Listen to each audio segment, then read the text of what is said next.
کبھی بھی ناشکری نہ کریں. اللہ نے جو آپ کو عطا کیا ہے اس پہ راضی رہیں. اگر آپ کو وہ بھی اللہ عطا نہ کرتا پھر آپ کیا کر لیتے؟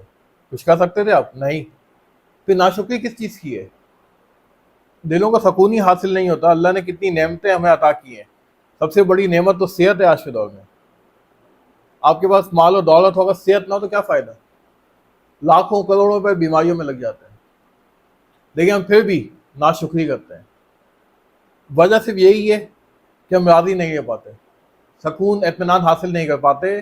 بس اس ریس میں لگے ہوئے ہیں، ہمیں معلوم ہی نہیں ہمیں کرنا کیا ہے.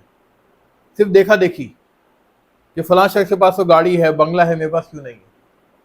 اور اللہ کے ولی، تم دیکھو کہ اللہ نے تمہیں کیا نیکی دی، تمہیں کیا نعمتیں دی ہوئی ہیں. کیا ہم اس قابل بھی تھے جو اللہ نے ہمیں عطا کر دیا؟ جیسے ہمارے اعمال ہیں اس حساب سے اگر ہمیں نعمتیں عطا کی جائیں تو گریبان میں جھانک کے تو دیکھیں ہمارے پاس کیا ہوتا.